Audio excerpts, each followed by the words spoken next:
Friends, welcome back to our second session, Human Health and Diseases. Here it includes the first video of this chapter. We learned about various common diseases in man and its pathogens, symptoms. Okay, so this one it related to the life cycle of Plasmodium and immunity. Okay, yes. As far as concerned the life Anopheles, it is the vector for malaria. Okay, so which spread from one person to another person, and this Plasmodium vivax, that is the pathogen of malaria. It requires two hosts, okay, to complete the life cycle, such as the female Anopheles mosquito and the human body. Okay, so how it enters into human body, how the Plasmodium it get enter into human body. So that get enter into human body by biting the mosquito, the infected mosquito. When the infected mosquito that has the sporozoites, that is inactive stage of zygotes that are present in the saliva of the Anopheles mosquito. When such infected Anopheles mosquito bites and suck the blood from a healthy man, those sporozoites that get enter into human body. Okay, therefore by biting mosquitoes, okay, that is a female Anopheles mosquito, that is infected mosquito. Okay, infected mosquito means it has the sporozoites. Okay, when this infected mosquito bite the healthy man, the sporozoites, yes, sporozoites, which are in the form of an inactive stage. So these sporozoites get enter into an healthy man, okay, healthy human body. This is how Plasmodium enter into our body. So the malarial parasite get enter into our body by biting the infected mosquito in the form of sporozoites. Don't forget that this is sporozoites, because once they are asked in the SCET examination under which stage the malarial parasite get enter into human body. So that is in the form of sporozoites. Okay. As soon as these sporozoites get enter into our body, they carried by the blood to the liver, okay, and infect the liver cells. Okay, infect the liver cells. Yes, so liver infect the liver cells. So in the liver cells, what they do? Suppose this is the liver cell. In the liver cell, suppose one sporozoite it get enter into the liver cell. So this is liver cell and this is sporozoite. It undergo multiplication through the asexual reproduction. Yes, it undergo multiplication, so through asexual reproduction. So this is the liver cell and this is the sporozoite. So when the sporozoites they reach and enter into the liver cells, so they undergo multiplication through asexual reproduction. And when the sufficient number of the sporozoites are produced, they release it into the blood. So release it into the blood. In the blood, they infect the RBC cells. Okay, RBC cells. Suppose this is the RBC, and in the RBC again they enter into asexual reproduction. They continue the asexual reproduction and they produce the male and female gametocytes.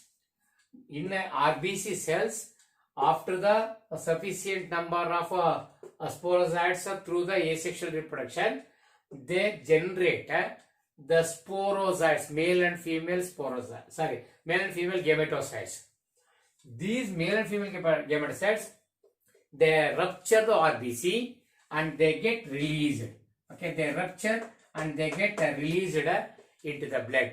Okay, so while they releasing from the RBC, they release not only the sporozoites, okay, gametocytes, gametocytes, male and female gametocytes, but also a toxic substance called hemozyme. Okay, hemozyme. When hemozyme enter into our body, it causes so many symptoms of malaria, such as high fever, chill, periodically recurring of these chill and fever in 3 to 4 days once, along with a headache and so on other side effects. So this is the because of the hemozyme toxic, and these gametocytes, they differentiated into male gametocyte and female gametocyte, and these stored in the man. Now the man is infected person. That person is infected person. When the insect, that is Anopheles mosquitoes, when Anopheles mosquitoes, they attack, they suck, they bite this infected human being for food, while sucking their blood meal, these male and female gametocytes, they get enter into Anopheles. Okay, they get enter into Anopheles. In Anopheles, so they enter into the stomach. Okay, so stomach of Anopheles. So in the stomach of Anopheles, these male and female gametocytes, they undergo fertilization. So fertilization occur here, fertilization. Okay, yes, because of fertilization, they produce a zygote. So this zygote are produced in the intestine and the stomach of this Anopheles mosquito. From the intestine, these zygotes, okay, these zygotes, they undergo an inactive stage, as they need some human proteins for further life cycle. The human protein, if it is not available in the body, they undergo an inactive stage, that is called sporozoites. Those sporozoites, they transfer, they migrate to the salivary gland, saliva of this insect, and stored in the saliva. So when such insects bite the healthy person, the same cycle repeats. Okay, thus the life cycle of Anopheles mosquito, Plasmodium, it involved two in host body. There is Anopheles mosquito and human body. In the human body, asexual reproduction occur. In the female mosquito, the fertilization, that is sexual reproduction occur. So they depending upon human body for asexual reproduction, and Anopheles mosquito for sexual reproduction. Okay, so ಈ ತರ life cycle ನಡೀತದೆ. ಇದು ನಮ್ಮ feel ಅನಾಫೆಲಿಸ್ mosquito text book ಅಲ್ಲಿ ತುಂಬಾ ಚೆನ್ನಾಗಿ ಇನ್ನೊಂದ್ಸರಿ ಚಿತ್ರ ಸಮೇತ ಒಂದ್ಸರಿ ವಾಚ್ ಮಾಡಿ. ಗೊತ್ತಿಲ್ಲ, ಈ ಸ್ಟೆಪ್ಸ್ ವೈಸ್ ಪಾಯಿಂಟ್ಸ್ ಆದ್ರೂ ಬರೀಬಹುದು, ಅಥವಾ ಫ್ಲೋ ಚಾರ್ಟ್ ಆದ್ರೂ ಕೊಡ್ಬೋದು. ಇವನ್ ನೀಟಲ್ಲಿ ಫ್ಲೋ ಚಾರ್ಟ್ ಕೊಟ್ಟು ಇದರಲ್ಲಿ ಲೇಬ್ಲಿಂಗ್ ಕೇಳ್ಬಹುದು, ಫ್ಲೋ ಚಾರ್ಟ್ ಅಲ್ಲಿ ಲೇಬ್ಲಿಂಗ್ ಕೇಳ್ಬಹುದು. ಸೊ ಆ ತರ ಇರುತ್ತೆ. ಇದನ್ನೊಂದ್ಸರಿ ಬುಕ್ ಅಲ್ಲಿ ವಾಚ್ ಮಾಡಿ. ಸೊ ಲೈಫ್ ಸೈಕಲ್ ಕಂಪ್ಲೀಟ್ ಆಗ್ತಾ ಇದೆ ಅಂತ ಅನ್ಸುತ್ತೆ. ಹಾಗಾದ್ರೆ ಈ ಲೈಫ್ ಸೈಕಲ್ ಅಲ್ಲಿ what is the need of human body for that mosquito andre to carry the asexual reproduction. Okay, so to produce the large number of male and female gametocytes. In Anopheles mosquito, to carry the sexual reproduction. Okay, so ಆ ತರದ್ದು ನಿಮಗೆ ಗೊತ್ತಿರಲಿ. ಇಷ್ಟು ಇದಕ್ಕೆ ಸಾಕು ಅನ್ಸುತ್ತೆ. Neat ಇನ್ನೊಂದು further ಇದು ಲೈಫ್ ಸೈಕಲ್ ಇನ್ನೊಂದು ಸ್ವಲ್ಪ ಬ್ರಾಡ್ ಆಗಿ ನೀವು ತಿಳ್ಕೊಂಡಿರ್ಬೇಕು. Okay, S. ನೆಕ್ಸ್ಟ್ ಇದು ತನಕ ಕಾಮನ್ ಡಿಸೀಸ್ ಅನ್ನು ಮುಗಿಸಾಯ್ತು ಇಲ್ಲಿ ತನಕ. At the end of this, yes, it is better to recall, or it is better to discuss about some what are the precautions we can take to prevent to spread of diseases, or to get protection from the diseases, these common diseases. Okay, so ಇವೆಲ್ಲ disease ಬರಬಾರ್ದು ಅಂದ್ರೆ ಕೆಲವು precautions ಏನ್ ತಗೋಬೇಕಂತ, what are the measures to prevent the diseases. Okay, measures to prevent the diseases. ಏನೇನು ಎಚ್ಚರಿಕೆ ಕ್ರಮ ತಗೋಬಹುದು ಈ ರೋಗಗಳು ಬರಬಾರ್ದು ಅಂದ್ರೆ? The first and foremost, we have to maintain the personal hygiene. Yes, personal hygiene. Personal hygiene. So that is personal hygiene means so keep body clean by taking bath every day, and use potable water, suitable water for drinking purpose, and also use food that is right food right time. Okay, so that is the personal hygiene. ಇನ್ನು personal hygiene ಒಳಗಡೆ ಎಲ್ಲವೂ ಕೂಡ ಏನು ನಮ್ಮ ದೇಹವನ್ನು ಸ್ವಚ್ಛ ಇಡ್ಲಿಕ್ಕೆ ಏನ್ ಬೇಕು ಅಂತ ಹಲ್ಲುಜ್ಜೋದೆಲ್ಲವೂ ಕೂಡ ನಾವು ಹೇಳಕ್ಕಾಗಲ್ಲ ಅಂತ ಅದ್ರ ಅರ್ಥ. ಸೊ ಇವು ಪರ್ಸನಲ್ ಹೈಜಿನಿಗಳೇ ಮೇಂಟೈನ್ ಮಾಡಿ ಅಂತ. ಇದು ಬಿಟ್ಟರೆ next public hygiene. Yes, public hygiene. So ಸಾಮಾಜಿಕ ಆರೋಗ್ಯ ಅಂತ ಏನು ಪಬ್ಲಿಕ್ ಹೈಜಿನಿಯಲ್ಲಿ ಏನು? ಸೊ ಇಲ್ಲಿ public hygiene, so that is ನಮ್ಮ ಸರೌಂಡಿಂಗ್ ಏನಿದೆ, ನಮ್ಮ ಸುತ್ತಮುತ್ತ ಏನಿದೆ, ನಮ್ಮ ಸೊಸೈಟಿ ಏನಿದೆ ಅದೆಲ್ಲ ಸ್ವಚ್ಛವಾಗಿರ್ತಕ್ಕಂಥದ್ದು ಅಂತ ಅರ್ಥ. ಸೊ ಅದ್ರಿಗೆ ಏನಪ್ಪ ಫಸ್ಟ್ ಅಂಡ್ ಏನಪ್ಪಾ ಅಂತಂದ್ರೆ proper disposal of waste and excreta. So that is first take proper disposal. Yes, proper disposal of human waste. Okay, waste and excreta. Yes. So this is a very, very important and major cause for the spreading of diseases.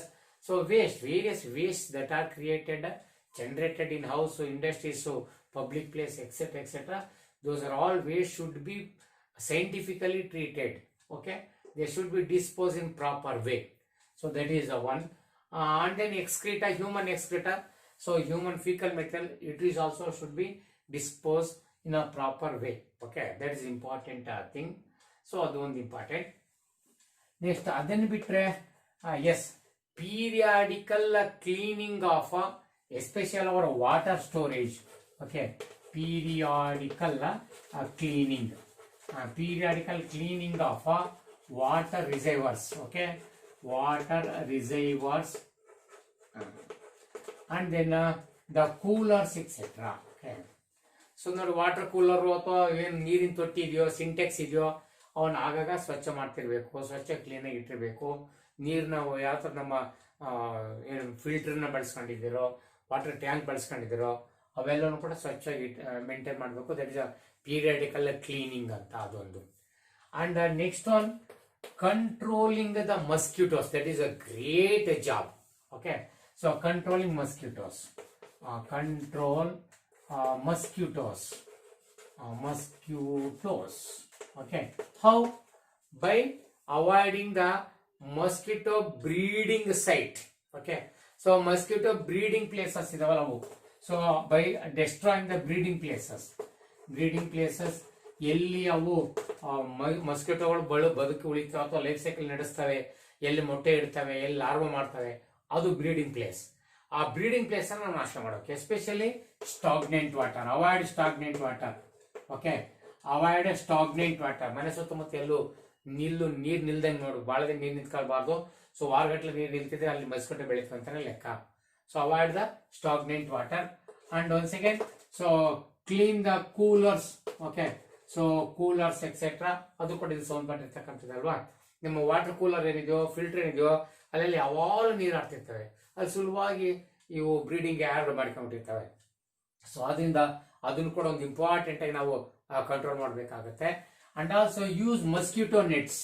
Okay, so mosquito nets while sleeping, use the mosquito nets.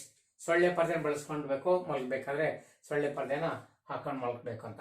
ಈ ತರ ಮಸ್ಕಿಟೋನ control ಮಾಡ್ತಕ್ಕಂಥದ್ದು ಒಂದು ದೊಡ್ಡ ಹೋರಾಟದ ಕೆಲಸನೇ ಅಂತ ಅನ್ಕೋಬಹುದು. Okay, so what next? ಇದಾದ್ಮೇಲೆ ಮತ್ತೇನ್ ಹೇಳ್ಬೋದು ಅಂತ, use the mosquito larva feeding fishes in your aquarium or in your water tank. Okay, like gambusia. Okay, gambusia ಅಂತ ಒಂದು ಜಾತಿಯ ಫಿಶಸ್ ಇದಾವೆ. By using gambusia we can feed on the larvae of these mosquitoes. Okay, so ಅದೊಂದು ಒಳ್ಳೆ ವಿಧಾನ gambusia. Okay, gambusia, the fishes that are used to feed on the larvae of mosquitoes. So ನಮ್ಮ ತೊಟ್ಟಿಯಲ್ಲಿ, water tank ಅಲ್ಲ ಅಥವಾ ಇನ್ನೆಲ್ಲಿದ್ಯೋ ಅಲ್ಲೆಲ್ಲ gambusia fish ಏನ್ ಹಾಕ್ಬಿಟ್ರೆ ಅವೆಲ್ಲ ಈ ಮೊಸ್ಕಿಟೋ ಲಾರ್ವಾನೆಲ್ಲ ತಿಂದಾಕ್ಬಿಡ್ತವೆ. ಸುಲಭವಾಗಿ ನಾವು ಮಸ್ಕಿಟೋ ಕಂಟ್ರೋಲ್ ಮಾಡಬಹುದು. ಇದೊಂದು ಒಳ್ಳೆ ಮೆಥಡ್, ಗಾಂಬೂಸಿಯಾ ಬೆಳೆಸ್ತಕ್ಕಂಥದ್ದು. ಇದೊಂದು ಮರಿದಂಗೆ ನಾವು ನೋಡ್ಕೋಬೇಕು. ಇನ್ನು ಇದೇ ತರ ನಮ್ಮ ಡೆಂಗ್ಯೂ. ಓಕೆ, ಸೊ ಡೆಂಗ್ಯೂ ಅಥವಾ chikungunya. Yes, chikungunya. Okay, chikungunya. So ಇವೆಲ್ಲವೂ ಕೂಡ ಈಡಿಸ್ ಈಜಿಪ್ಟಿ.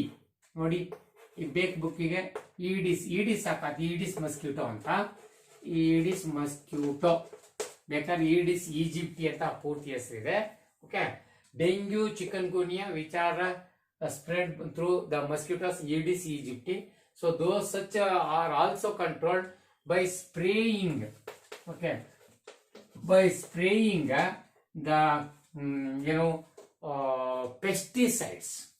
Okay, pesticides.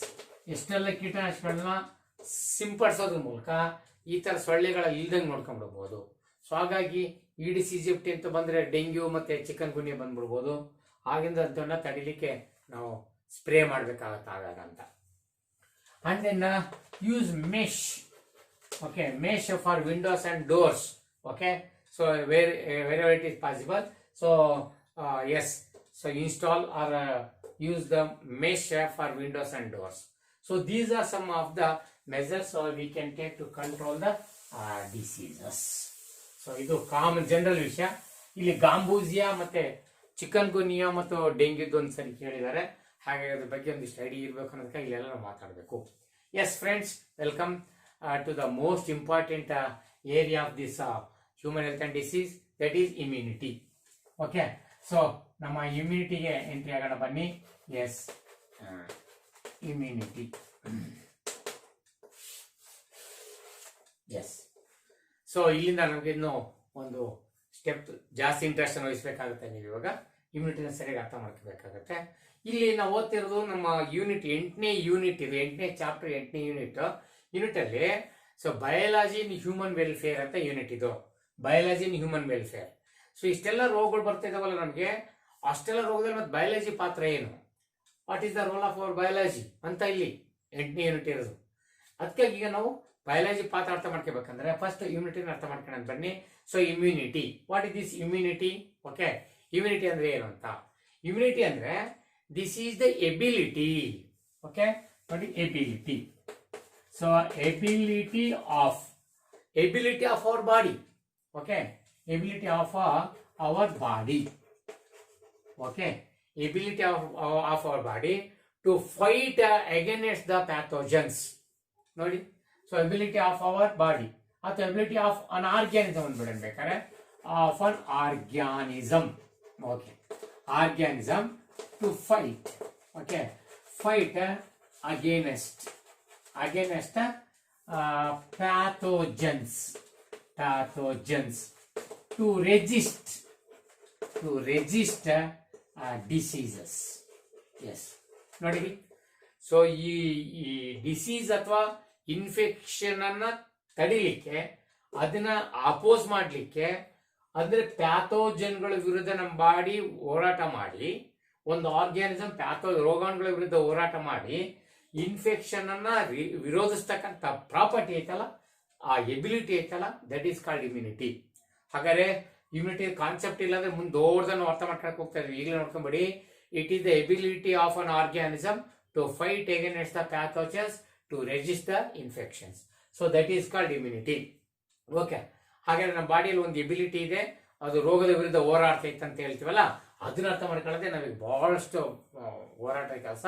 ಬನ್ನಿ, ಸೊ ಇಂಥ ಇಮ್ಯುನಿಟಿಗೆ ಹೋದ್ರೆ this immunity it produced in our body in mainly two ways. ಎರಡು ತರ ಈ ಇಮ್ಯುನಿಟಿ ನಮ್ಮ ಬಾಡಿಯಲ್ಲಿ ಉತ್ಪತ್ತಿ ಆಗ್ತಾ ಇರುತ್ತೆ. ಎರಡು ತರ ನಮ್ಮ ಬಾಡಿಯಲ್ಲಿ ಇಮ್ಯುನಿಟಿ ಕೆಲಸ ಮಾಡ್ತಾ ಇದೆ, ಎರಡು ಗುಂಪಲ್ಲಿದೆ. So that is the first one, innate immunity. Yes, innate immunity.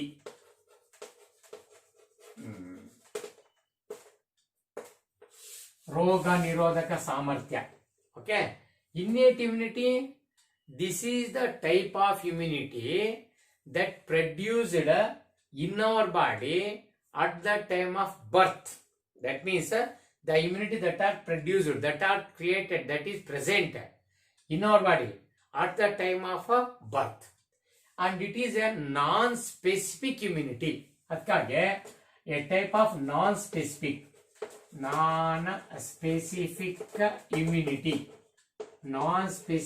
immunity that produced in our body at the time of birth. Okay, at the time of birth. So that is called innate immunity. ನೋಡಿ, ಇದು ಹುಟ್ಟಿದಾಗಿಂದಾನೆ ಬಂದಿರ್ತಕ್ಕಂಥದ್ದು. ಅದಕ್ಕಾಗಿ ನಾವು ಬೇಕಾದ್ರೆ innate immunity ಅಥವಾ generic immunity ಅನ್ಬಹುದು. Okay, so ಇದು ನಮ್ಮ ಬಾಡಿಯಿಂದನೇ ಹುಟ್ಟಿದಾಗಿಂದ by birth, ಅದಕ್ಕೆ ಇನ್ಬಾರ್ನ್ ಇಮ್ಯುನಿಟಿ ಅನ್ಬಹುದು, ಇನ್ನೇಟ್ ಇಮ್ಯುನಿಟಿ ಅನ್ಬಹುದು. ಓಕೆ, ಸೊ ಇದು ತಂದೆ ತಾಯಿಗಳ ಮೂಲಕ ಕೂಡ ನಮಗೆ ಬಂದಿದೆ ಇದು ಅಂತ. ಈ ಉದಾಹರಣೆಗೆ ಹಾಲು ಕುಡಿಯೋದ್ರ ಮೂಲಕ, ತಾಯಿ ಅದೇ ಹಾಲು ಕುಡಿಯೋದ್ರ ಮೂಲಕ IgA ಆಂಟಿಬಾಡೀಸ್ ಬರ್ತವೆ, ಅದರಿಂದ ಇಮ್ಯುನಿಟಿ ಇಂಪ್ರೂವ್ ಆಗುತ್ತೆ ಅಂತೆಲ್ಲ ಹೇಳ್ತಾನೆ ಕೊಲೆಸ್ಟ್ರಾಮ್ ಅಲ್ಲಿ.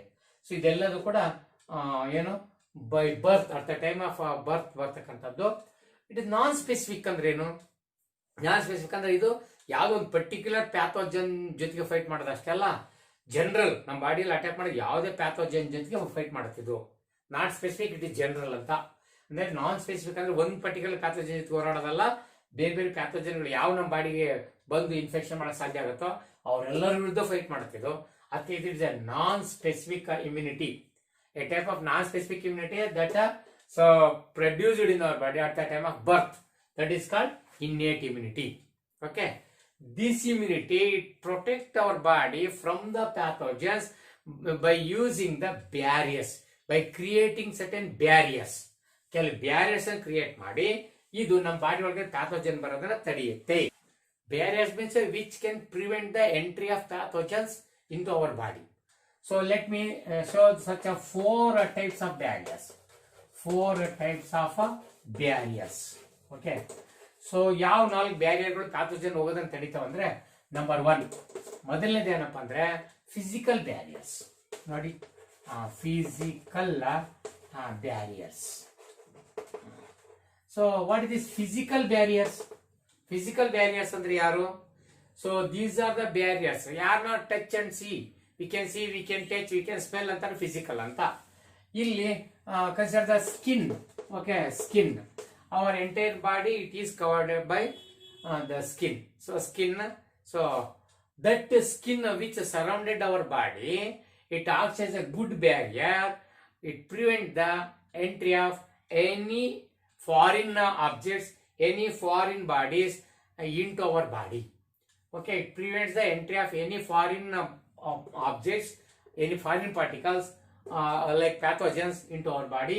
That is the skin. ನೋಡಿ, ಚರ್ಮ ಇಲ್ಲ ಅಂದ್ರೆ ಊಹೆ ಮಾಡ್ಕೊಂಡು ನಮ್ಮ ಬಾಡಿ ಚರ್ಮ ಇಲ್ದಿದ್ರೆ ಏನಾಗ್ತಿತ್ತು ಅಂತ. ಸುಲಭವಾಗಿ ಯಾವುದೇ ರೋಗಗಳು ನಮ್ಮ ಟಿಶ್ಯೂಸ್ ಬ್ಲಡ್ ಒಳಗೆ ಹೋಗ್ಬಿಡುವುದಾಗಿತ್ತು ಅಂತ. ಹಾಗಾಗಿ ಬ್ಯಾರಿಯರ್ ಆಗಿಲ್ಲ ಸ್ಕಿನ್. ಇದೇ ತರ ಮ್ಯೂಕಸ್ ಕೋಟ್.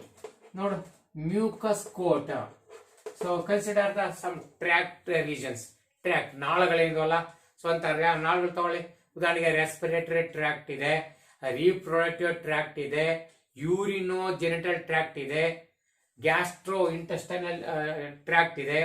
ಅಂದ್ರೆ ಈ ಅನ್ನನಾಳ ಏನಿದೆಯೋ ಅದು, ಉಸಿರಿನಾಳ ಏನಿದೆಯೋ ಅದು, ರೀಪ್ರೊಡಕ್ಟಿವ್ ಟ್ರ್ಯಾಕ್ಟ್ ಇದೆಯಲ್ಲ ಅದು, ರೆಸ್ಪಿರೇಟರಿ. ಸೊ ಇವೆಲ್ಲ ಟ್ರ್ಯಾಕ್ಟ್ ಇದಾವಲ್ಲ, ಈ ನಾಳಗಳ ಒಳ ಗೋಡೆ ಐತಲ್ಲ, ಆ ಒಳಗೋಡೆಯಲ್ಲಿ thick coat of mucus is produced by goblet cells. So there is a goblet cells in epithelial tissue. Those cells secrete a thick coat of mucus. That mucus coat, it acts as a good barrier for the entry of pathogens or foreign bodies into the blood or tissues from internal surface or internal areas of the body. ನೋಡಿ, ಹೊರಗಡೆಯಿಂದ ಹೋಗೋದಾದ್ರೆ skin ತಡೆಯುತ್ತೆ. ಮೂಗು ಕಣ್ಣು ಕಿವಿ ಒಳಗಡೆಯಿಂದ ಹೋಗಿ ಆಮೇಲೆ ಒಳಗಡೆ ಹೋಗ್ತೇನೆ ಅಂದ್ರೆ ಮ್ಯೂಕಸ್ ಕೋಟ್ ತಡೆಯುತ್ತೆ. ಹಾಗಾಗಿ mucus coat it acts as very good barrier which prevent the entry of pathogens into our body through the tracts like gastrointestinal tract, respiratory tract, urinogenital tract, so reproductive tract, etc. Okay, where it catch these pathogens and them trap them and make them immobilize and finally kill it. Okay, so ಆ ತರ ಮಾಡಿ ಇದು ರೋಗಗಳನ್ನು ತಡೆತಕ್ಕಂಥ ಇವೆರಡು physical ಬ್ಯಾರಿಯರ್ಗೆ example ಕೊಡೋದ್ರೆ layer ರೀತಿ ಇದ್ದು pathogen, ಹೊರಗಡೆಯಿಂದ skin, ಒಳಗಡೆಯಿಂದ ಮ್ಯೂಕಸ್ ಕೋಟ್. ಇನ್ನು ಎರಡನೇ ಬ್ಯಾರಿಯರ್ ಯಾರಪ್ಪ ಅಂದ್ರೆ ಫಿಸಿಯಾಲಜಿಕಲ್. ನೋಡಿ, physiological barriers. So innate immunity ನಿಮಗೆ 5 ಮಾರ್ಕ್ಸ್ ಕೇಳಬಹುದು, ಅದಕ್ಕೆ ಇವೆಲ್ಲ ಸರಿ ನೋಡ್ಕೊಳ್ಳಿ. ಫಿಸಿಕಲ್ ಬ್ಯಾರಿಯರ್ 2 ಎಕ್ಸಾಂಪಲ್ ಕೊಟ್ಕೊಂಡು ಫಿಸಿಯಾಲಜಿಕಲ್. ಸೊ ಇವೇ ನೀವು these are the secretions, these are the barriers that are created, that are produced in our body through secretions. Okay, so secretions ನಮ್ಮ ಬಾಡಿಯಲ್ಲಿ ಏನೇನು ರಸಗಳು ಉತ್ಪತ್ತಿ ಆಗ್ತಿರವಲ್ಲಪ್ಪ ಅವು ಸೆಕ್ರೀಷನ್ಸ್ ಅಲ್ಲಿ ಯಾರ್ಯಾರು? ಸೆಕ್ರೀಷನ್ ಅಲ್ಲಿ ಉದಾಹರಣೆಗೆ ಸ್ಟಮಕ್ ಅಲ್ಲಿ ಹೈಡ್ರೋಕ್ಲೋರಿಕ್ ಆಸಿಡ್ ಬರ್ತಾ ಇದ್ದು ಗೊತ್ತಲ್ವಾ? ಸ್ಟಮಕ್ ಅಲ್ಲಿ ಹೈಡ್ರೋಕ್ಲೋರಿಕ್ ಆಸಿಡ್ ಉತ್ಪತ್ತಿ ಆಗ್ತಾ ಇದೆಯಲ್ಲ ಅಕ್ಸಿಂಟ್ರಿಕ್ ಸೆಲ್ಸ್ ಇಂದ. ಸೊ ಅದ್ ಬಿಟ್ರೆ ನೆಕ್ಸ್ಟ್ ಹೈಡ್ರೋಕ್ಲೋರಿಕ್ ಆಸಿಡ್ ಬಿಟ್ರೆ ಬಾಯಲ್ಲಿ ಸಲೈವ ಇದೆಯಲ್ಲ, ಸಲೈವ, ಕಣ್ಣಲ್ಲಿ ಟಿಯರ್ಸ್ ಇದೆಯಲ್ಲ, ಇವೆಲ್ಲದರಲ್ಲೂ ಓಕೆ. ಸೊ ಕಣ್ಣಿಂದ ಟಿಯರ್ಸ್ ಬರುತ್ತೆ, ಲ್ಯಾಕ್ರಿಮಲ್ ಗ್ಲಾಡ್ಸ್ ಟಿಯರ್ಸ್ ಬರುತ್ತೆ, ಇಯರ್ ವ್ಯಾಕ್ಸು, ಮ್ಯೂಕಸ್ ಇಂದ ನೋಸು, ಆಮೇಲೆ ಹೈಡ್ರೋಕ್ಲೋರಿಕ್ ಆಸಿಡ್ ಇಂದ stomach, okay, saliva in the mouth. These are all various type of the secretions that acts as physiological barrier where they prevent the growth. That is important. Prevent the growth of pathogens. Prevent the growth of microbes in our body. Okay. So prevent the growth of microbes in the body. So that is how they control the diseases as a barrier. That is physiological barriers. Tears, saliva, ಬಾಯಿಲಿರ್ತಕ್ಕಂಥ ಜೊಲ್ಲು ರಸ, ಕಣ್ಣಿಂದ ಬರ್ತಕ್ಕಂಥ ಕಣ್ಣೀರು, ಹೊಟ್ಟೆಲಿರ್ತಕ್ಕಂಥ hydrochloric acid, ಹೀಗೆಲ್ಲ ಜ್ಞಾನೇಂದ್ರಿಯಗಳು ಏನು ಅವೆಲ್ಲ ಸೆಕ್ರೆಷನ್ಸ್ ಎಲ್ಲ ಇರೋದು ಇದಕ್ಕಾಗಿನೇ. ಕಿವಿಯಲ್ಲಿ ಮೇಣ ಇರಬೇಕು, ಮೂಗಲ್ಲಿ ಸಿಂಬಳ ಇರಬೇಕು, ಇವೆಲ್ಲೂ ಇರೋದು ಈ ಪ್ಯಾಥೋಜನ್ ಗ್ರೋತ್ ಅನ್ನು ಕಡಿಮೆ ಮಾಡ್ತವೆ ಅಥವಾ ನಾಶ ಮಾಡ್ತವೆ. This is the second. On third one, cellular barrier. Cellular barrier ಒಂದಿಷ್ಟು ಎಕ್ಸ್ಟ್ರಾ ಇನ್ಫಾರ್ಮೇಶನ್ ಕೊಡ್ಬೇಕಂತ ಇದ್ದೀನಿ, ಮತ್ತೊಂದಿಷ್ಟು ಸ್ಪೇಸ್ ಬೇರೆ ಬೇಕು, ಅದಕ್ಕೆ ಒಂದಿಷ್ಟು ಜಾಗ ಮಾಡ್ಕೊತೀನಿ. ಓಕೆನಾ? So third one, that is cellular barrier. Cellular barrier. ಇಲ್ಲೊಂದಿಷ್ಟು ಎಕ್ಸ್ಟ್ರಾ ಇನ್ಫಾರ್ಮೇಶನ್ ಕೊಡ್ಬೇಕಂತಿದ್ದೀನಿ, ಯಾಕಂದ್ರೆ ಈ ಚಾಪ್ಟರ್ ಬೇಕು ನನಗೆ. ಸರಿ, ಬರ್ಬಿಡ್ತೀನಿ ನೋಡಿ. Yes, this is an extra information, not in our textbook. So ಇಲ್ಲಿ ನಮಗೆ ಸೆಲ್ಯುಲಾರ್ ಬ್ಯಾರಿಯರ್ಸ್ ಎಲ್ಲಿ ಸಿಗ್ತಾರೆ ಅಂತ ಗೊತ್ತಾಗುತ್ತೆ ನಿಮಗೆ, ಅದಕ್ಕಾಗಿ ನಾನು ಇದು ಎಕ್ಸ್ಟ್ರಾ ಇನ್ಫಾರ್ಮೇಶನ್ ಬರ್ದೇನೆ. And it is very essential to understand this chapter, especially immunity. So ಅದಕ್ಕೆ ಸ್ವಲ್ಪ ನೀವು ಇದಕ್ಕೆ ತಗೊಳ್ಳಿ. ಎಕ್ಸ್ಟ್ರಾ ಆಗಿರೋದ್ರೆ ಮೊದಲೇ ನೋಟ್ ಮಾಡಿಬಿಟ್ಟಿದ್ದೀನಿ. ಓಕೆ. ಸೊ ನಮ್ಮ ಬಾಡಿಯಲ್ಲಿ ಏನು ಬ್ಲಡ್ ಸೆಲ್ಸ್ ಉತ್ಪತ್ತಿ ಆಗ್ತಾವಲ್ಲ, ಅದು ಬೋನ್ ಮ್ಯಾರೋದಲ್ಲಿ, ಆ ಬೋನ್ ಮ್ಯಾರೋದಲ್ಲಿ ಸೆಲ್ಸ್ ಹಿಮೋಸೈಡ್ಸ್. ಹಿಮೋಸೈಡ್ಸ್ ಇಂದನೇ ಎಲ್ಲ ಈ ತರ ಬ್ಲಡ್ ಸೆಲ್ಸ್ ಉತ್ಪತ್ತಿ ಆಗ್ತಕ್ಕಂಥದ್ದು. ನಾವೇನು RBC WBC ಓದ್ತೀವಿ, ಕೆಂಪು ರಕ್ತ ಕಣ, ಬಿಳಿ ರಕ್ತ ಕಣ, ಅವೆಲ್ಲವೂ ಹಿಮೋಸೈಡ್ಸ್ ಅಥವಾ ಅದರ ಮೂಲ ಸೆಲ್ಸ್ ಸ್ಟೆಮ್ ಸೆಲ್ಸ್ ಅಂತೀವಲ್ವಾ, ಈ ಸ್ಟೆಮ್ ಸೆಲ್ಸ್ ಇಂದ ಇವೆಲ್ಲ ಉತ್ಪತ್ತಿ ಆಗ್ತವೆ. ಅದ್ರೊಳಗಡೆ ನಮ್ಮ ಸೆಲ್ಯುಲಾರ್ ಬ್ಯಾರಿಯರ್ ಕೆಲಸ ಮಾಡ್ತಕ್ಕಂಥ ಯಾರ್ಯಾರು ತೋರ್ಸೋದಕ್ಕೆ ಈ ಕ್ಲಾಸಿಫಿಕೇಶನ್ ಹಾಕಿದ್ದೀನಿ. ಇಲ್ಲಿ ಬಂದ್ರೆ ಹಿಮೋಸೈಡ್ಸ್ ಅಲ್ಲಿ ಎರಡು ಮೇಜರ್ ಗ್ರೂಪ್ ಆಫ್ ಸೆಲ್ಸ್ ಉತ್ಪತ್ತಿ ಆಗ್ತವೆ. ಒಂದು ಮಯಲಾಯಿಡ್ ಪ್ರೋಜೆನಿಟರ್ ಸೆಲ್ಸ್, ಇನ್ನೊಂದು ಲಿಂಫಾಯ್ಡ್ ಪ್ರೋಜೆನಿಟರ್ ಸೆಲ್ಸ್. ಈ ಮಯಲಾಯ್ಡ್ ಬ್ಲಡ್ ಸೆಲ್ಸ್ ಅನ್ನು ಕೊಡ್ತಕ್ಕಂಥದ್ದು, ಲಿಂಫಾಯ್ಡ್ ಲಿಂಫೋಸೈಡ್ಸ್ ಅಥವಾ ದುಗ್ಧ ಕಣಗಳನ್ನ ಕೊಡ್ತಕ್ಕಂಥದ್ದು ಅಂತ. ಈ ಮಯಲಾಯ್ಡ್ ಪ್ರೋಜೆನಿಟರಿಗೆ ಬನ್ನಿ. ಇಲ್ಲಿ ಬಂದ್ರೆ ಮೇಜರ್ ಆಗಿ ಮಯಲಾಯ್ಡ್ ಪ್ರೋಜೆನಿಟರ್ ಯಾವ ಸೆಲ್ಸ್ ನಮ್ಮ ಬಾಡಿಗೆ ಬ್ಲಡ್ ಅಲ್ಲಿ ಉತ್ಪತ್ತಿ ಆಗ್ತವೆ ಅಂದ್ರೆ, ಒಂದು ಮೆಗಾ ಕ್ಯಾರಿಯೋಸೈಡ್ಸ್. ಈ ಮೆಗಾ ಕ್ಯಾರಿಯೋಸೈಡ್ಸ್ ತುಂಬಾ ದೊಡ್ಡವು ಇರ್ತವೆ. ಅದರಿಂದ ನಮ್ಮ ಏನು RBC WBC ಬಿಟ್ರೆ ಪ್ಲೇಟಿಲೆಟ್ಸ್ ಅಂತ ಕರಿತೀವಲ್ಲ, ಈ ಪ್ಲೇಟಿಲೆಟ್ಸ್ ಹುಟ್ಟೋದು ಇದರಿಂದಾನೆ. ಓಕೆ. ಸೊ ಪ್ಲೇಟಿಲೆಟ್ಸ್ ಇವು ಪ್ಲೇಟಿಲೆಟ್ಸ್ ಅನ್ನು ಉತ್ಪತ್ತಿ ಮಾಡ್ತವೆ. ಓಕೆ. ಅವನ್ನ ಥ್ರಾಂಬೋಸೈಡ್ಸ್ ಅಂತ ಕರಿತೀವಲ್ವಾ, ಸೊ ಥ್ರಾಂಬೋಸೈಡ್ಸ್ ಅನ್ನು ಉತ್ಪತ್ತಿ ಮಾಡ್ತವೆ ಮೆಗಾ ಕ್ಯಾರಿಯೋಸೈಡ್ಸ್. ಅದಕ್ಕೆ ಸದ್ಯಕ್ಕೆ ನಮ್ಗೆ ಇಲ್ಲೇನು ಬೇಡ, ಬ್ಲಡ್ ಕ್ಲಾಟಿಂಗ್ ಬಗ್ಗೆ ಓದಿದ್ದೀವಿ. ಇನ್ನು erythrocytes, these are the RBCs. So RBCಗಳು ನಾವೆಲ್ಲ 5ನೇ ಚಾಪ್ಟರ್ ಅಲ್ಲಿ ಏನು ಸಿಕಲ್ ಸೆಲ್ ಅನಿಮಿಯಾ, ಥಾಲಸೀಮಿಯಾ ಅದೆಲ್ಲ RBC ತಾನೆ. ಸೊ ಇವರು ಎರಿಥ್ರೋಸೈಡ್ಸ್. ಸೊ ಇವರು ಥ್ರಾಂಬೋಸೈಡ್ಸ್ ಆದ್ರೆ ಇವರು ಎರಿಥ್ರೋಸೈಡ್ಸ್ RBCಗಳು. ಓಕೆ. ಸೊ ಇದಾದ್ಮೇಲೆ ನೆಕ್ಸ್ಟ್ ಮಾಸ್ಟ್ ಸೆಲ್ಸ್. ನೋಡಿ, ಮಾಸ್ಟ್ ಸೆಲ್ಸ್ ಅಂತ ನಿಮ್ಮ ಬಾಡಿಯಾಗ ಅಲರ್ಜಿ ಟೈಮಲ್ಲಿ ನಮ್ಮ ಬಾಡಿಯಲ್ಲಿ ಕೆಲಸ ಮಾಡ್ತಕ್ಕಂಥವು ಮಾಸ್ಟ್ ಸೆಲ್ಸ್. ಸೊ ಅವ್ರನ್ನ ನಾನು ಇಲ್ಲಿ ಬಿಟ್ಟು ಹಾಕಿದ್ದೀನಿ. ಯಾರಿಗೆ ನನಗೆ ಸೆಲ್ಲರ್ ಬ್ಯಾರಿಯರ್ ಯಾರು ಬೇಕಂತ ಹುಡ್ಕೊಂಡು ಹೋಗಿದ್ದೀನಿ. ಈಗ ಬರ್ತಕ್ಕಂಥವ್ರು ಇದೆಲ್ಲ ಮಯಲೋಬ್ಲಾಸ್ಟ್, ಇವರೇ WBC ಅಥವಾ ವೈಟ್ ಬ್ಲಡ್ ಸೆಲ್ಸ್ ಗುಂಪಿನವರು ಮಯಲೋಬ್ಲಾಸ್ಟ್. ಈ ಮಯಲೋಬ್ಲಾಸ್ಟ್ ಗಳಲ್ಲಿ ಎಂತೆಂತ ವೈಟ್ ಬ್ಲಡ್ ಸೆಲ್ಸ್ ನಿಮ್ಗೆ ಸಿಗ್ತವೆ ಅಂದ್ರೆ ನೋಡಿ, ಬ್ಯಾಸೋಫಿಲ್ಸ್, ನ್ಯೂಟ್ರೋಫಿಲ್ಸ್, ಇಯೋಸಿನೋಫಿಲ್ಸ್ ಮತ್ತೆ ಮೋನೋಸೈಡ್ಸ್. ಈ ಬ್ಯಾಸೋಫಿಲ್ಸ್ ಇವೆಲ್ಲ ಏನು, ಇವೆಲ್ಲವನ್ನೂ ಕೂಡ ನಾವು PMNL ಅಂತ ಕರಿಬೇಕು. PMNL ಅಂತ ನೋಡಿ, PMNL ಸೆಲ್ಸ್. PMNL ಪಾಲಿಮಾರ್ಫೋ ನ್ಯೂಕ್ಲಿಕ್ ಲಿಂಫೋಸೈಡ್ಸ್ ಅಂತ. ಪಾಲಿಮಾರ್ಫೋ ನ್ಯೂಕ್ಲಿಕ್ ಲಿಂಫೋಸೈಡ್ಸ್ ಅಂದ್ರೆ ಪಾಲಿ ಅಂದ್ರೆ ಮೆನಿ. ಇಲ್ಲಿ ನೋಡಿ, ಇವ್ಯಾವ ಬ್ಲಡ್ ಸೆಲ್ಸ್, ಬ್ಯಾಸೋಫಿಲ್ಸ್ ತಗೊಂಡ್ರೆ ಇದೊಂದು ಬ್ಲಡ್ ಸೆಲ್ ತಗೊಂಡ್ರೆ ಇದ್ರೊಳಗಡೆ ನ್ಯೂಕ್ಲಿಯಸ್ ಹೆಂಗಿದೆ ಅಂತ. ಯೂಶುವಲಿ ಒಂದು ಸೆಲ್ ಹಿಂಗ್ ತಗೊಂಡ್ರೆ ಒಳಗಡೆ ಒಂದು ನ್ಯೂಕ್ಲಿಯಸ್ ಹಿಂಗಿರುತ್ತೆ ಅಂತ ಸ್ಪೆರಿಕಲ್ ಸಾಮಾನ್ಯ ಬರೀತಿರ್ತಾರೆ. ಬಟ್ ಇಲ್ಲೇನಂದ್ರೆ ಬ್ಯಾಸೋಫಿಲ್ಸ್ ಅಲ್ಲಿ ಇದು 2 ಲೋಬ್ ಅನ್ನ ಹೊಂದಿರುತ್ತೆ. ಒಂದೇ ನ್ಯೂಕ್ಲಿಯಸ್ ನೋಡಿ 2 ಲೋಬ್ ಇದೆ, ಮತ್ತೆ ಅವು ಈ ತರ S ಶೇಪ್ ಅಲ್ಲಿ ಇರ್ತಾವಂತ.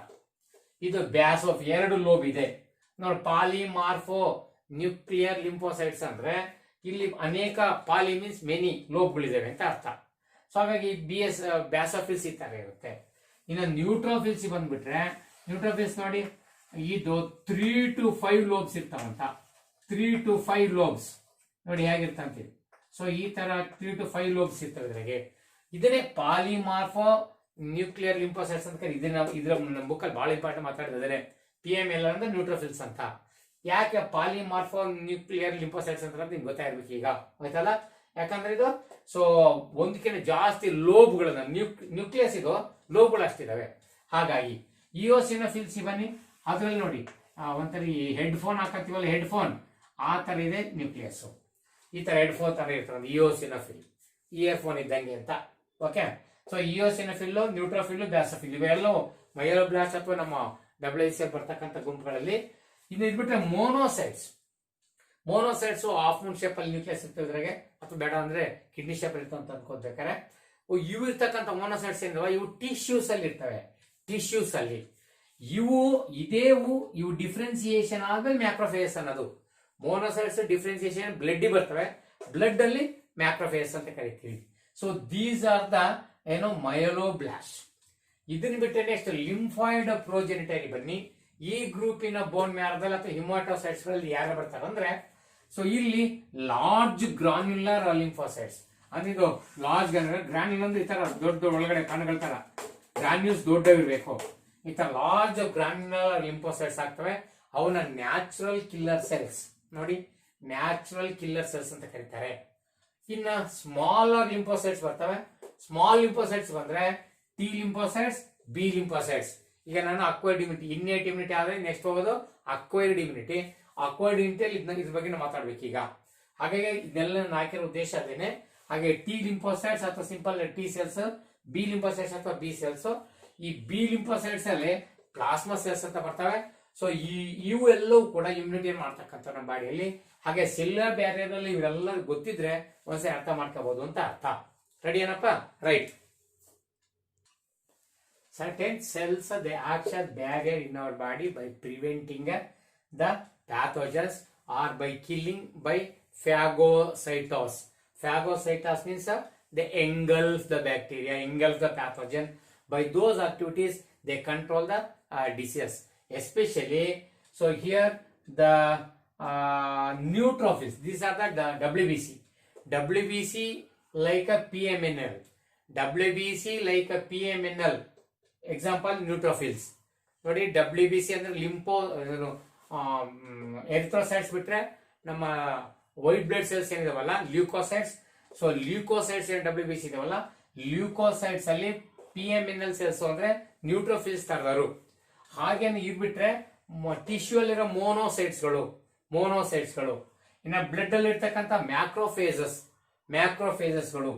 ಹಾಗೇನೆ ನ್ಯಾಚುರಲ್ ಕಿಲ್ಲರ್ ಸೆಲ್ಸ್, ಇವು ಲಿಂಫೋಸೈಟ್ಸ್ ನೋಡಿ. ಆ WBC ಅಲ್ಲಿ PMNL ಅದಕ್ಕೆ ಎಕ್ಸಾಂಪಲ್ ನ್ಯೂಟ್ರೋಫಿಲ್ಸ್. ಮೋನೋಸೈಟ್ಸ್ ಟಿಶ್ಯೂ ನಲ್ಲಿ, ಬ್ಲಡ್ ಅಲ್ಲಿ ಮ್ಯಾಕ್ರೋಫೇಸಸ್. ಇನ್ನು ಲಿಂಫೋಸೈಟ್ಸ್ ಅಲ್ಲಿ natural killer cells. These are the various cells which phagocytosis. That means they engulf the bacteria and control the population of pathogens in our body. Hence, cellular bacteria they play important role. So in the immunity development, so development of immunity. Other important again, so the WBC or the leukocytes like the PMNL, example neutrophils, tissues only monocytes, blood only macrophages, and lymphocytes like natural killer cells. So they control the pathogens by engulf, by phagocytosis. So ಅದು important ನೀವು ಅರ್ಥ ಮಾಡ್ಕೋಬೇಕು. ಇದು ಮೂರನೇ barrier. So physical barrier skin, mucus coat ಆಯ್ತು. Physiological tears, hydrochloric acid, saliva ಅವನ್ನ ಮಾತಾಡ್ಕೊಂಡ್ವಿ. ಹಾಗೆ ಸೆಲ್ಯುಲಾರ್ ಅಲ್ಲಿ ಸೊ WBC ಅಲ್ಲಿ PMNL ಲೈಕ್ ನ್ಯೂಟ್ರೋಫಿಲ್ಸ್, ಟಿಶ್ಯೂಸ್ ಅಲ್ಲಿ ಮೋನೋಸೈಟ್ಸ್, ಬ್ಲಡ್ ಅಲ್ಲಿ ಮ್ಯಾಕ್ರೋಫೇಸಸ್, ಮತ್ತೆ ಲಿಂಫೋಸೈಟ್ಸ್ ಅಲ್ಲಿ ನ್ಯಾಚುರಲ್ ಕಿಲ್ಲರ್ಸ್ ಮಾತಾಡಿ. ಇನ್ನು ಕೊನೆಯದಾಗಿ ಮತ್ತೊಂದು ಬ್ಯಾರಿಯರ್, ಸೈಟೋಕೈನ್ ಬ್ಯಾರಿಯರ್. ಬ್ಯಾರಿಯರ್ ಇವ್ರು ಯಾರಂತ ನೋಡ ಬನ್ನಿ. ಸೈಟೋಕೈನ್ ಬ್ಯಾರಿಯರ್ ಅಂದ್ರೆ when a cell is attacked by viruses in our body. ನೋಡಿ, ವೈರಸ್ ಇಂದ ಯಾವ್ದೋ ಸೆಲ್ ಅಟ್ಯಾಕ್ ಆದ್ರೆ that cell secrete some antiviral proteins. So those antiviral proteins, they prevent the further infection of a virus. Further infection of the virus. So such antiviral proteins that are secreted by virus infected cells are called interferons. Those are called interferons. Okay, ಅವನು interferons ಅಂತಾರೆ ನೋಡಿ. IF cells ಅಂತ, IF1, IF2, IF3 ಅಂತ ಎಲ್ಲ ಕರಿತೀವಿ. ಈಗೆಲ್ಲ ಅವನ್ನ interferons. What are interferons? ಕೇಳಿ ಕಲಿತ ಎಕ್ಸಾಮ್ಗೆ. What are interferons? The antiviral proteins are secreted by virus infected cells to prevent the further infection, to prevent the further viral infection. Such are called interferons. ಈ interferons because virus infection cells ಅಲ್ಲಿ interferons ಬಂದ್ಬಿಡ್ತವೆ. ಅವು ಬಂದ್ಬಿಟ್ಟು further infection ತಡೀತವೆ. ಇದು ಒಂದು ರೀತಿಯ immunity ಕೊಡ್ತವೆ. ಇವು ಕೂಡ ಸೆಲ್ಸ್ ಲೆವೆಲ್ ಅಲ್ಲಿ ಕೆಲಸ ಮಾಡ್ತಾವಲ್ಲ ಅದಕ್ಕೆ. So this is about the innate immunity. Okay, right. As far as concerned the acquired immunity, yes, acquired immunity. What is this acquired immunity? So this is another type of immunity. So like innate immunity, this innate immunity, inborn immunity, generic immunity that produced in our body at the time of birth. Acquired immunity, this is the immunity that acquired by an organism during its lifetime after birth, and this is a specific immunity. Okay, this is a specific immunity. Innate immunity, non-specific immunity. Acquired a type of a specific immunity that achieved by an organism during its lifetime. So that is called acquired immunity. So the immunity that is achieved by an organism during its lifetime, it is a specific immunity. ಅಂದ್ರೆ ಇದು particular ರೋಗದ ವಿರುದ್ಧ fight ಮಾಡುತ್ತೆ. ಆಮೇಲೆ ತಮ್ಮ life time ಅಲ್ಲಿ ಇಮ್ಯುನಿಟಿಯನ್ನು ಗಳಿಸ್ಕೊಳ್ಳೋದು. Life time ಅಲ್ಲಿ ನಾವು ಇಮ್ಯುನಿಟಿ ಗಳಿಸ್ಕೊಂಡಿರ್ತೀವಿ. ಅದು ಸೊ ನಮ್ಮ ಯಾವ್ದೊಂದು ಪರ್ಟಿಕ್ಯುಲರ್ ಡಿಸೀಸ್ ಫೈಟ್ ಮಾಡುತ್ತೆ ಹೊರತು ಎಲ್ಲ ಇದನ್ನ ಜನರಲ್ ಫೈಟ್ ಮಾಡಕ್ ಬರಲಿಕ್ಕೆ ಯಾಕಂದ್ರೆ it has immunity. It is characterised by. So this immunity is characterised by memory. ನೋಡಿ, it is characterized by memory.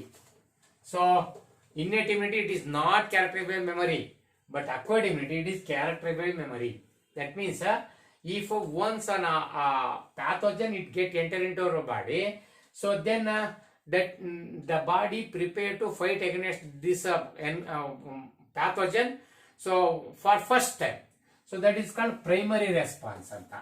ನೋಡಿ ಅದಕ್ಕೆ primary immune response.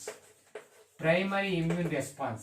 So primary immune response ಅಂದ್ರೆ ಏನಪ್ಪ ಅಂತಂದ್ರೆ, okay, the immune response, the immune response, okay, elicited by, ನೋಡಿ, the immune response that elicited by immune system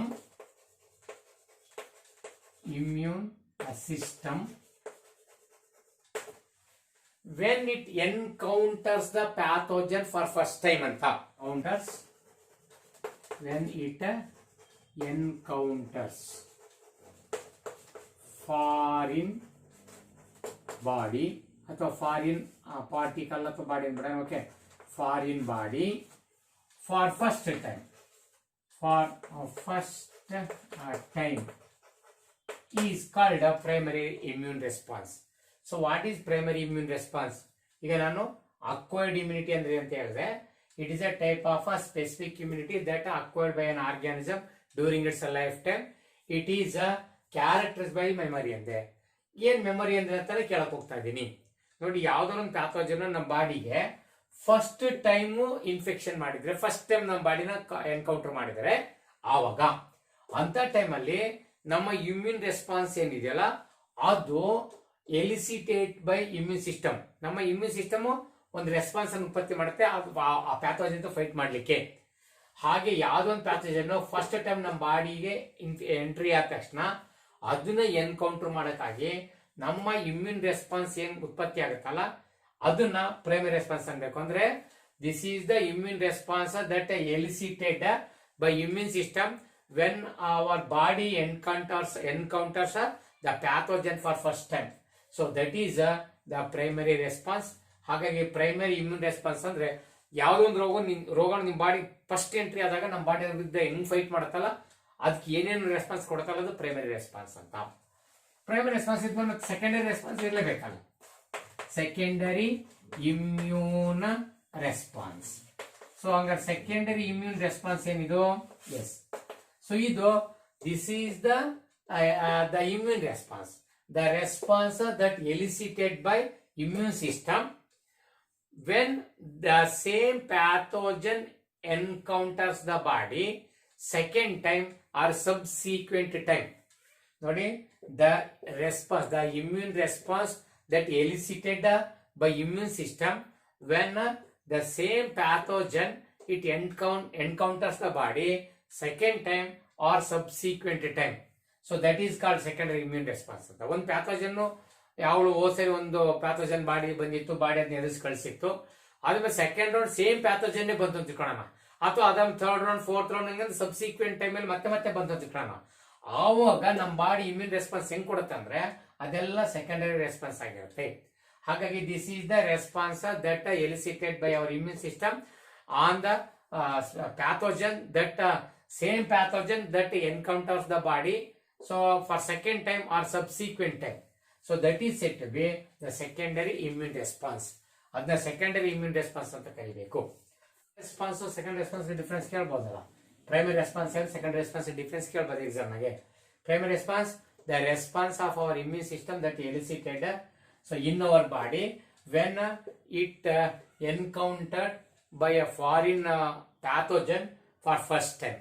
Second immune response, this is the response that elicited by the immune system for the pathogen, same pathogen that encounters by a body so in the second attempt or subsequent attempt. ಅಲ್ವೇನಪ್ಪ? So ಅದಂತಕ್ಕಂಥದ್ದು. ಇನ್ನು ಎರಡನೇದು ಏನು ವ್ಯತ್ಯಾಸ ಹೇಳ್ಬೋದು? So primary response it takes longer time to infect, longer time to encounter, it takes longer time to control the pathogen. It is a rapid force, so it takes shorter time ಅಂತ. Okay. ಇನ್ನು primary response it is short lived. Short lived ಅಂದ್ರೆ ಈ response ಉತ್ಪತ್ತಿಯಾಗಿ ಏನು ಮುಗೀತು ಅದು pathogen ಹೋದ್ಮೇಲೆ ಮುಗಿದೋತು, ಅದು ಸುಮ್ಮನೆ ಆಗ್ಬಿಡುತ್ತಂತ. ಬಟ್ ಈ ಸೆಕೆಂಡರಿ ರೆಸ್ಪಾನ್ಸ್ ಇದೆಯಲ್ಲ ಇಟ್ ಈಸ್ ಲಾಂಗ್ ಲೀವ್ಡ್, ಇದು ತುಂಬಾ ಕಾಲದವರೆಗೂ ಇದಿರುತ್ತೆ. ಅದೊಂದು ಇಂಪಾರ್ಟೆಂಟ್ ಆಗಿ ನೋಡ್ಬೋದು. ಇನ್ನು primary response it is not so intensified, it is low intensified ಅನ್ಬೋದು. Low intensified primary. Secondary it is high intensified ಅಥವಾ ಇಟ್ ಈಸ್ ಸೊ ಏನು ವೆರಿ ಹೈಲಿ ಇಂಟೆನ್ಸಿಫೈಡ್ ರೆಸ್ಪಾನ್ಸ್ ಅಂತ ಅನ್ಬೋದು. So these are the two major difference ಅಂತ ಹೇಳ್ಬೋದು. Difference between primary immune response, secondary immune response. Primary immune response, this is the response elicited by immune system when our body encountered the pathogen for first time. Okay, yes. Next one, no. So the difference between primary immune response and secondary immune response ಅನ್ನ ನಾವು ಹೇಳ್ಬೋದು. ಈಗ primary immune response ಅಂದ್ರೆ this is the response of our body elicited by immune system when it encounters the foreign objects for first time. That means when it encounters a foreign agent for first time. In the secondary immune response, the response that elicited by the immune system when it encountered the same pathogen for second time or subsequent time. So our definition. Next as bitre primary immune response, it takes longer time to show the response. In second response, it shows a rapid response, very quick response. In a primary immune system, it is low intensified. ಅಷ್ಟೊಂದು ಪರಿಣಾಮಕಾರಿ ಪರಿಣಾಮ ಬೀರಲ್ಲ. This one secondary, it is highly intensified. In a primary immune system, it is short lived, while secondary, it is a long lived. ಹೀಗೆ ಇವನ್ನ difference ಕೂಡ ಮಾಡ್ಬೋದು. Difference ಕೇಳ್ತಾರೆ. Okay, yes. So ಇದಾದ್ಮೇಲೆ acquired immunity ಒಳಗಡೆ ಮತ್ತೇನ್ ಮಾತಾಡ್ಬೋದು? So this acquired immunity is of 2 types. 2 ತರ ಇಮ್ಯುನಿಟಿನ ಇದಕ್ಕೆ ನಾವು ಗುರುತಿಸಬಹುದು. ಒಂದೇನಪ್ಪ ಅಂತಂದ್ರೆ ಸೆಲ್ ಮೀಡಿಯೇಟೆಡ್ ಇಮ್ಯುನಿಟಿ ಅಂತ, ಎರಡನೇದೇನಪ್ಪ ಅಂದ್ರೆ ಆಂಟಿಬಾಡಿ ಮೀಡಿಯೇಟೆಡ್ ಇಮ್ಯುನಿಟಿ. ನೋಡಿ, ಸೆಲ್ ಮೀಡಿಯೇಟೆಡ್ ಇಮ್ಯುನಿಟಿ ಮತ್ತೆ ಆಂಟಿಬಾಡಿ ಮೀಡಿಯೇಟೆಡ್ ಇಮ್ಯುನಿಟಿ ಅಂತ ಎರಡು ತರ ಮಾಡ್ಬೋದು ನಾವು ಇವನ್ನ. But it's a cell mediated immunity ಮತ್ತೆ antibody immunity immunity. So here acquired immunity is because of two important leukocytes that are included in acquired immunity. Those two lymphocytes are the first one that is T lymphocytes. T lymphocytes, and then B lymphocytes. B lymphocytes. ಅರ್ಥ ಮಾಡ್ಕೊಂಡು ದಯವಿಟ್ಟು ನಾನು ನಿಧಾನಕ್ಕೆ ಹೋಗ್ತಾ ಇದ್ದೀನಿ. ನೋಡಿ, T lymphocytes ಮತ್ತೆ B lymphocytes, these R ಈ ತರ ಫ್ಲೋ ಚಾರ್ಟ್ ಅಲ್ಲಿ ಹಾಕಿದ್ವಲ್ವಾ, ಟಿ ಲಿಂಫೋಸೈಟ್ಸ್ ಮತ್ತೆ B lymphocytes, these two R the lymphocytes that responsible for the acquired immunity. That means the immunity that is the leukocytes that involved in acquired immunity are T lymphocytes and B lymphocytes. So what are these lymphocytes? T lymphocytes that are responsible for cell mediated immunity, B lymphocytes that are responsible for antibody mediated immunity. That means based on the nature of their work, so we call the immunity, acquired immunity, as cell mediated immunity, antibody mediated immunity. So what is cell mediated immunity?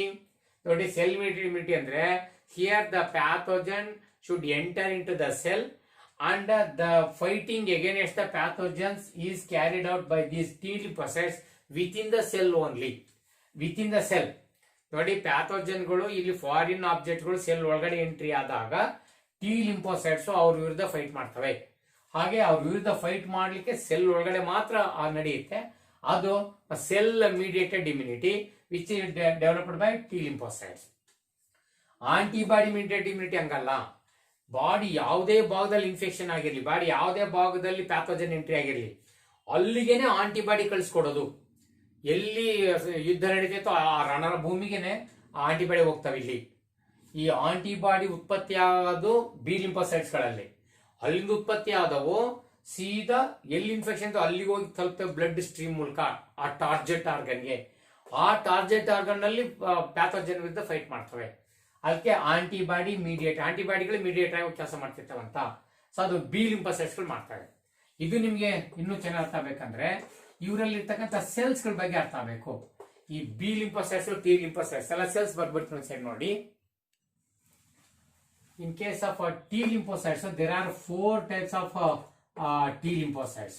That is a helper T cells anta. Helper T cells. Next to killer T cells. Killer T cells.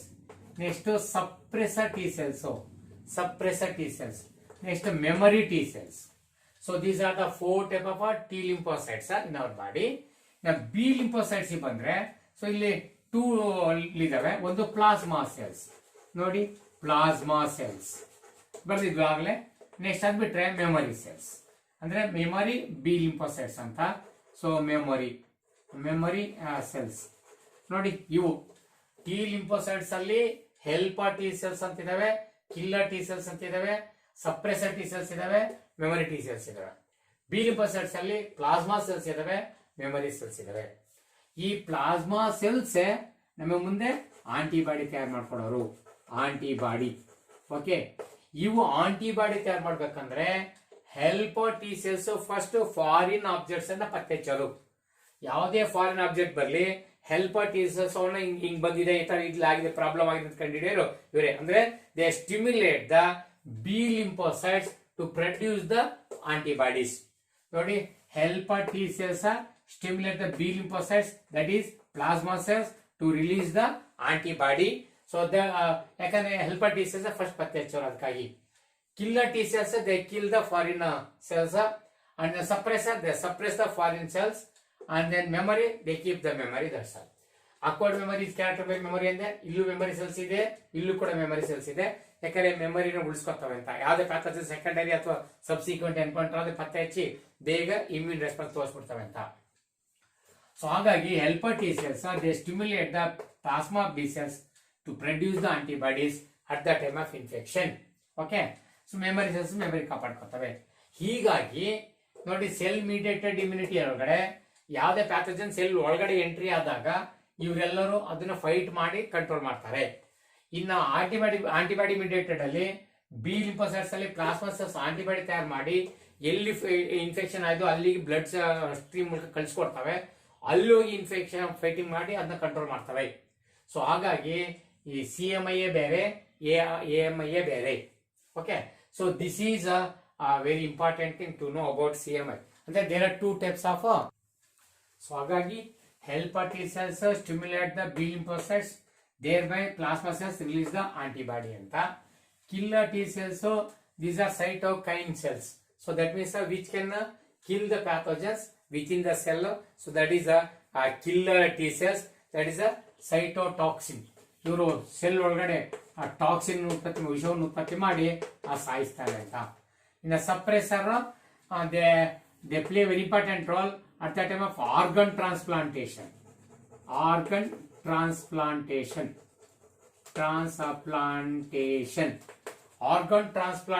Time ಅಲ್ಲಿ ಇವು ಯಾವ್ದು foreign organ ನ ತಂದು ನಮ್ಗೆ ಹಾಕಿದಾಗ ಅವು allergy ತಯಾರು ಮಾಡ್ತಾರೆ, ಅಲರ್ಜಿ ಮಾಡಕ್ ಹೋಗ್ತವೆ ಆಂಟಿಜೆನ್ ಇಂದ, ಅವನ್ನ ಸಪ್ರೆಸ್ ಮಾಡಿ ಬಾಡಿಯನ್ನ ನ್ಯಾಚುರಲ್ ತಂದು ಕೊಡ್ತಕ್ಕಂಥ ಕೆಲಸ. ಹಾಗೆ ಆರ್ಗನ್ ಟ್ರಾನ್ಸ್ಪ್ಲಾಂಟೇಶನ್ ಇವು ಕೆಲಸ ಮಾಡ್ತವೆ. ಇವು ಸೈಟೋಟಾಕ್ಸಿನ್ ಉತ್ಪತ್ತಿ ಮಾಡಿ ಪ್ಯಾಥೋಜನ್ ಸಾಯಿಸ್ತವೆ. ಇವು ಬಿ ಲಿಂಫೋಸೈಟ್ ಸ್ಟಿಮ್ಯುಲೇಟ್ ಮಾಡಿ ಆಂಟಿಬಾಡಿ ತಯಾರು ಮಾಡ್ತವೆ. ಹೀಗೆ ಇವರೆಲ್ಲರ ಕೆಲಸನೂ ಇದೆ. Memory cells they keep the memory of the foreign objects. So this is how. ಈಗ ಏಕೆ ಇವು ಟಿ ಸೆಲ್ಸ್ ಅಂತಾರೆ, ಇವು ಬಿ ಸೆಲ್ಸ್ ಅಂತಾರೆ ಅಂತ ನೋಡಿ. ಇವೆರಡೂ ಕೂಡ ನಾನು ಆಗ್ಲೇ ಹೇಳ್ದಂಗೆನೆ ನಮ್ಮ ಬಾಡಿಯಲ್ಲಿ ಉತ್ಪತ್ತಿ ಆಗ್ತಂತ ಲಿಂಫೋಸೈಟ್ಸ್. ಈ ಲಿಂಫೋಸೈಟ್ಸ್ ಬೋನ್ ಮ್ಯಾರೋದಲ್ಲಿ, ಎರಡೂ ಬೋನ್ ಮ್ಯಾರೋದಲ್ಲೇ ಉತ್ಪತ್ತಿ ಆದ್ರೂ ಕೂಡ ಅಲ್ಲಿ ಎಲ್ಲಿ ಮೆಚೂರ್ ಆಗ್ತಾರೆ, ಎಲ್ಲಿ ಡಿಫರೆನ್ಸಿಯೇಷನ್ ಆಗ್ತಾರೋ ಅದ್ರ ಮೇಲೆ ಹೆಸರು ಕೊಟ್ಟಿವಿ ಅಷ್ಟೇನೆ. ಕೆಲವು ಬೋನ್ ಮ್ಯಾರೋದಲ್ಲಿನೇ ಡಿಫರೆನ್ಸಿಯೇಷನ್ ಆಗ್ತವೆ. ಬೋನ್ ಮ್ಯಾರೋದಲ್ಲಿ ಆಗೋ ಬಿ ಲಿಂಫೋಸೈಟ್ಸ್, ಯಾವ ಬೋನ್ ಮ್ಯಾರೋದಲ್ಲಿನೇ ಲಿಂಫೋಸೈಟ್ಸ್ ಡಿಫರೆನ್ಸಿಯೇಷನ್ ಆಗ್ತಾವೋ ಬಿ ಲಿಂಫೋಸೈಟ್ಸ್. ಅವನ ಬರ್ಸಾ ಫ್ಯಾಬ್ರಿಸಿಸ್ ಅಂತ ಬೋರ್ಡ್ ಅಲ್ಲಿರೋ ಒಂದು ಬೋನ್ ಭಾಗದಿಂದ ಫಸ್ಟ್ ಸ್ಟಡಿ ಮಾಡಿದ್ದಕ್ಕೆ ಬಿ ಅಂತ ಹೆಸರಿಟ್ಟರು, ಬರ್ಸಾ ಫ್ಯಾಬ್ರಿಸಿಸ್ ಅಂತ. ಏನೋ B lymphocytes they matured and differentiated in the bone marrow. T lymphocytes ಹಂಗಾಗಲ್ಲ. ಈ ಬೋನ್ ಮ್ಯಾರೋದಲ್ಲೇ ಉತ್ಪತ್ತಿ ಆದ್ರೂ ಕೂಡ ಅಲ್ಲಿಂದ ನಮ್ಮ ಥೈಮಸ್ ಗ್ಲ್ಯಾಂಡ್ ಬರ್ತವೆ. ಹೋದಷ್ಟು ಓದಿದ್ರೆ ಥೈಮಸ್ ಗ್ಲ್ಯಾಂಡ್ ಇಲ್ಲಿ ಸ್ಟೆರ್ನಮ್ ಮತ್ತು ಹಾರ್ಟ್ ಮಧ್ಯದಲ್ಲಿ ಇದೆಯಲ್ಲ, ಆ ಥೈಮಸ್ ಗ್ಲ್ಯಾಂಡ್ ಬಂದು ಅಲ್ಲಿ ಥೈಮಸ್ ಗ್ಲ್ಯಾಂಡ್ ಅಲ್ಲಿ ಈ ಲಿಂಫೋಸೈಟ್ಸ್ ಡಿಫರೆನ್ಸಿಯೇಷನ್ ಆಗ್ತವೆ. ಯಾರು ಥೈಮಸ್ ಗ್ಲ್ಯಾಂಡ್ ಅಲ್ಲಿ ಡಿಫರೆನ್ಸಿಯೇಷನ್ ಆಗ್ತಾರೋ ಅವರು ಟಿ ಲಿಂಫೋಸೈಟ್ಸ್, ಯಾರು ಬೋನ್ ಮ್ಯಾರೋದಲ್ಲಿ ಡಿಫರೆನ್ಸಿಯೇಷನ್ ಆಗ್ತಾರೋ ಬಿ ಲಿಂಫೋಸೈಟ್ಸ್. ಹಾಗೆ these cells they differentiated, they matured in thymus gland, these are differentiated in bone marrow ಅಂತ ಒಂದು ಡಿಫರೆನ್ಸ್ ಬರೀಬಹುದು. ಹಾಗಾಗಿ ಬಿ ಲಿಂಫೋಸೈಟ್ಸ್ಗೂ ಟಿ ಲಿಂಫೋಸೈಟ್ಸ್ಗೂ ಡಿಫರೆನ್ಸ್ ಬರೀ ಕೂಡ ಬರೀಬಹುದಲ್ಲ. ಈಗ ಇವೆರಡಕ್ಕೆ ಡಿಫರೆನ್ಸ್ ಏನು? T lymphocytes, these are the lymphocytes that differentiated in the thymus gland. B lymphocytes, they are differentiated in the bone marrow. T lymphocytes, they are responsible for cell mediated immunity. B lymphocytes, they are responsible for antibody mediated immunity. In the T lymphocytes, there are 4 types of cells, such as helper T cells, which stimulate the B lymphocytes to release the antibodies. Killer T cells, which produce the cytotoxin to kill the pathogens. Suppressor T cells, which helps suppressing the foreign antigens at the time of organ transplantation. Memory T cells, they keep the memory of a particular pathogen. In a B lymphocytes has 2 types of cells, plasma cells which produce antibodies, memory cells which keep the memory. So ಇದು difference ಕೂಡ ಬರೆಯೋದನ್ನ ನಾವು ಕಲ್ತ್ಕೋಬಹುದು. Okay, right. So ಇದಾದ್ಮೇಲೆ ನಾವಿಲ್ಲಿಗೆ S ಸಾಕು ಅಂತ ಅನ್ಸುತ್ತೆ, right. So ಇದಾದ್ಮೇಲೆ next unit ಮುಂದಿನ class ಅಲ್ಲಿ ಕಂಟಿನ್ಯೂ ಮಾಡೋಣ, ಯಾಕಂದ್ರೆ ಸಾಕಾಗುತ್ತೆ time. Okay, thank you. So therefore, regarding immunity, this video we discuss about the meaning of immunity, types of immunity, innate immunity, 4 barriers, acquired immunity, CMI, AMI. Okay, B lymphocytes, T lymphocytes. Okay, so this much enough in this video. Thank you friends, thank you.